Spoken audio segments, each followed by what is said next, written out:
inmate at the Virginia Department of Corrections, Red Onion State Prison. To accept this call, press 0. This is Randall Via, and I'm currently serving 1,214 years for capital murder in Red Onion State Prison in Powell, Virginia in the USA. This is my podcast, Red Onion Randy. I hope you enjoy listening to me today. Today is going to be part 2 of Red Onion, Then and Now. Part 1 was then, part 2 it's going to be now. Red Onion freaking sucks now. It's horrible. I don't like it. There's nothing good about it. And the reason why is back when it was wide open, back when we were beating the CO's asses, back when the CO's were beating our asses, back when we were beating each other's asses, like there was respect. There was respect. You could talk to a person. You could express yourself to a person, and like they would listen to what you were actually saying because they knew if they didn't at least listen to you, you were going to take off on them. And it's amazing how that in an environment where there's extreme levels of violence, there's so much more respect. See, like right now, today, if I was having a problem with the CO and I tried to approach them like, hey, look, man, dude, our time ain't up. Like, we're supposed to get 2 hours, man. We still got 30 minutes. Get back in the cell before I lock you up. And then I'm forced to bite my tongue. I'm forced to sit there and just, like, suck that in because I want to go home.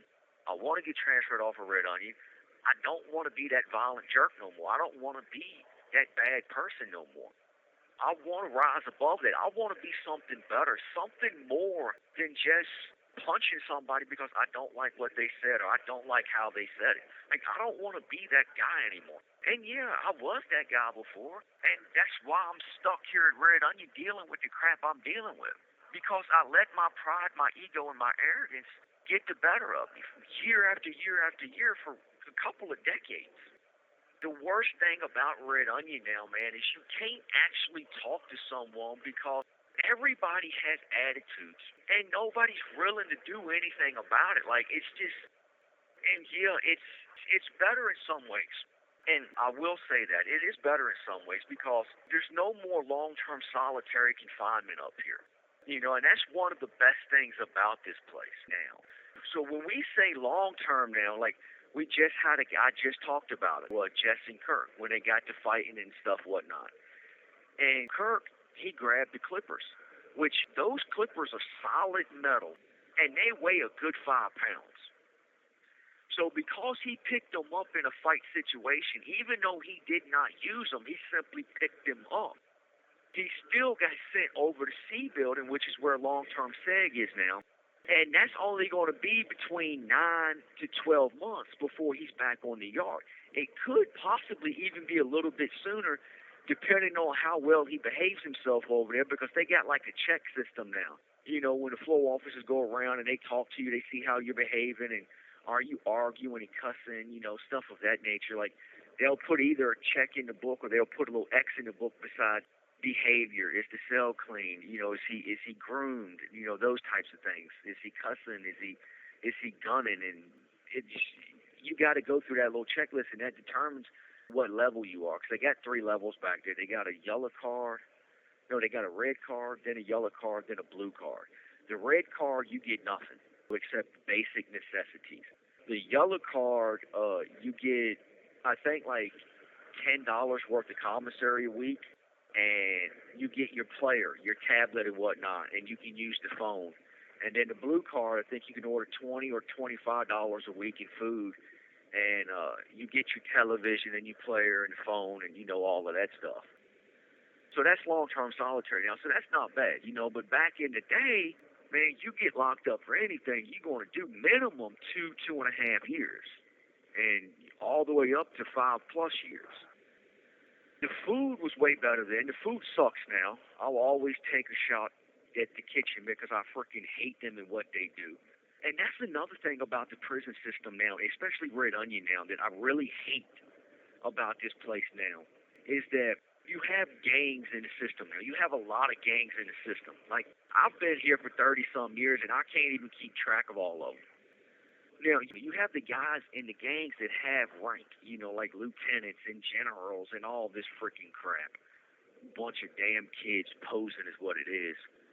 So the COs, like the unit managers and the lieutenants and all them will come to them and say, hey, look, man, we'll give you the good jobs. All we're asking y'all to do, man, is just lay down, man, and don't be acting up and doing this and doing that.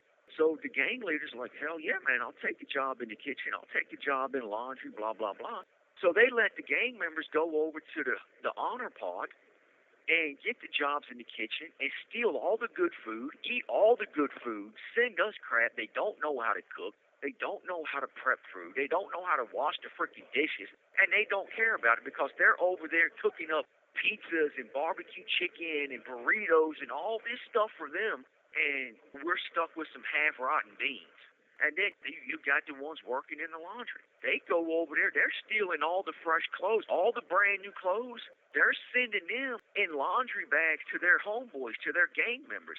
And nobody else can get clothes. Like, I don't have state clothes because every time I turn in to get state clothes, they never fill my order. So I don't have a pair of state shoes. I don't have state socks. I don't have state underwear. I don't have state T-shirts. I have to buy my own shoes. I have to buy my own socks. I have to buy my own underwear. I have to buy my own T-shirts. I have to buy all that stuff because the gang members are over there stealing everything. And that's the way Red Onion is being run now. They don't communicate with you. They constantly keep you on lockdown. It's just so damn frustrating.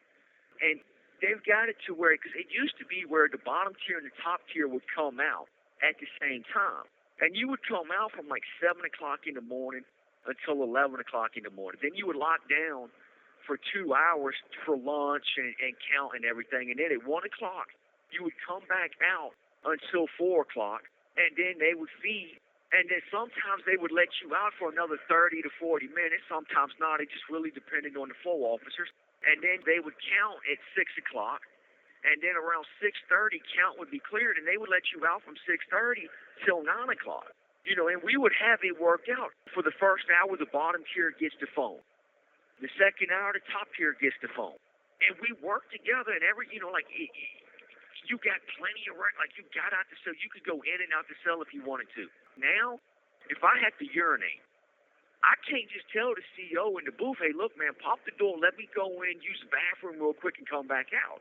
No, if you go back in the cell, you're staying back in the cell. They won't let you back out. So for us to be able to get our pod rec, we actually have to go to the showers and piss in the showers. And, that's so nasty and unsanitary and unhygienic. And it's a seriously potential disease problem, but yet they don't care. And you can't talk to them about it. You can't explain nothing to them. The way Red Onion is being run now, yeah, it may be safer, but it's not worth the trade-off. I would rather live in the Wild Wild West. I would rather live in the Vietnam of the old school Red Onion where you could get to fighting. You could get to rumbling. Because, see, this is the thing. If you got to fighting without the CO's permission, you were going to the hole. You was going to solitary for years on end. But if you had enough sense and you pulled up on the CO, like, look, man, I'm tired of this punk running his mouth, acting like he hard. This dude ain't thorough. So if you don't mind, man, let me and him go out on the little back rec yard in the rec cage to let us do it in the pod. Matter of fact, let me do it in the pod because I want to expose this dude for the bitch he is. The CO be like, all right, go on ahead, man. So you could actually get to fighting back then and not get locked up if you had enough respect to holler at the COs first. See, now you can't do that.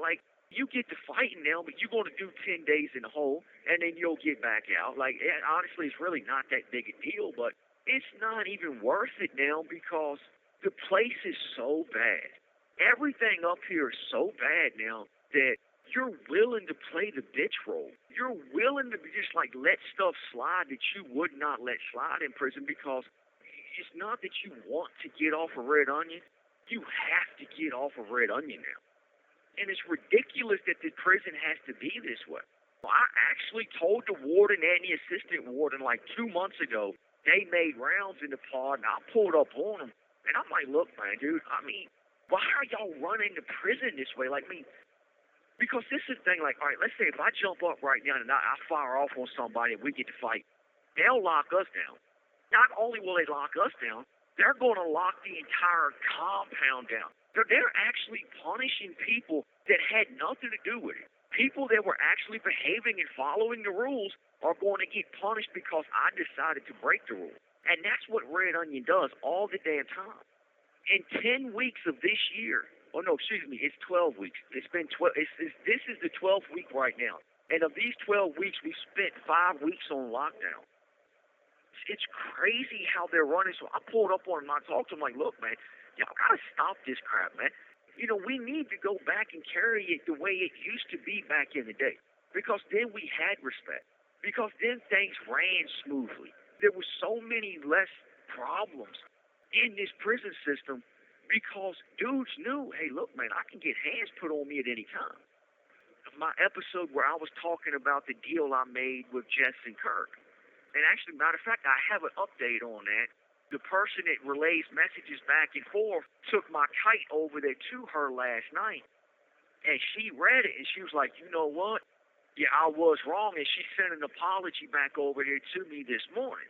So I told him, like, look, man, tell her to write a kite to the other dude that was involved, letting him know, so that way it's totally clear. But, like, if we could do what we used to do back in the day, and if it was carried the way we used to carry it back in the day, like that never would have happened to begin with because they know what time it would have been.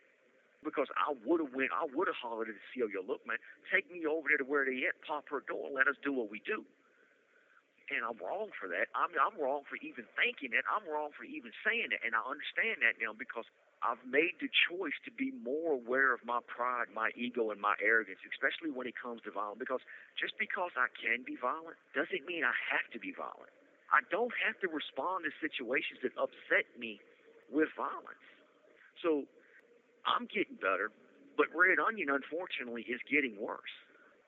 They do stuff to deliberately piss you off. They're doing stuff to deliberately upset you and stir problems. Like the COs now, like you got so many young dudes that ain't never been nowhere. They don't know anything. Hell, they barely graduated high school, but they come in and they hear all these stories. I'm saying, and they come in with this chip on their shoulder. They come in with this arrogance and everything. Like, for example, since I've been in prison, when you get a haircut, you take your shirt off, and then you put the little barber apron on. That way you don't get hair all over your shirt. So I went to get my hair cut the other day because I was tired of it being kind of long, and I could never quite get it cut right. So it never looked right. So I'm like, you know what, man? I'm taking it all the way back down. I'm done with it. I'm tired of dealing with it. If I get home, when I get home, I'll let my hair grow back out then, and then I can go to a barbershop and get a real haircut.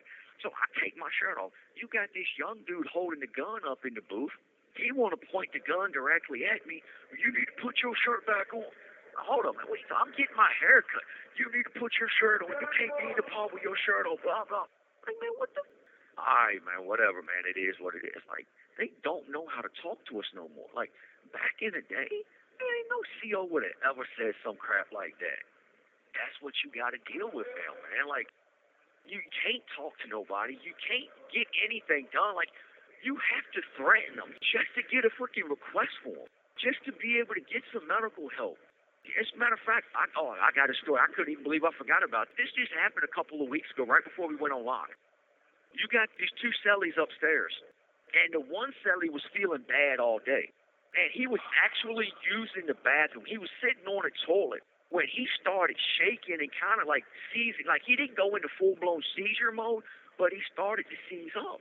And his cellie was like, yo, man, dude, put some water on that. And put water on that means when you defecate, you flush the toilet at the same time, so it's flushing. That way the smell is sucked down the toilet and it doesn't permeate the air, because nobody wants to smell that.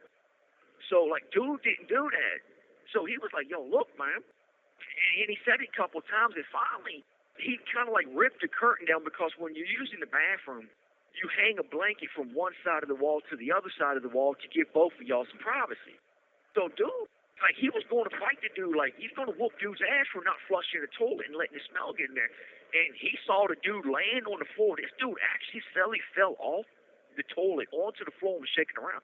So he pushed the intercom button, and he pushed that thing for like an hour. The CO in the booth never answered it. He never answered the intercom.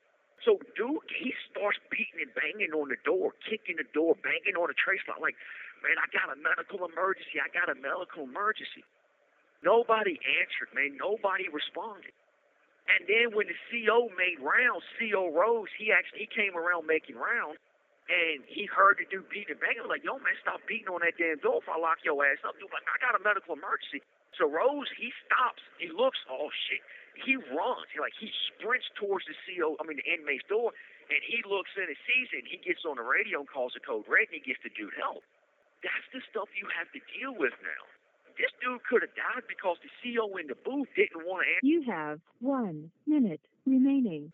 So that's the big difference between Red Onion back in the day and Red Onion now. You know, and it's, I have no hope for it. But this has been Red Onion Randy. I hope you enjoyed listening to me today. For those of you who listen to me on Apple Podcasts, I'd appreciate it if you would review me and rate me, preferably 5 stars, but I'll take whatever you think I'm worth. Take care. Stay safe.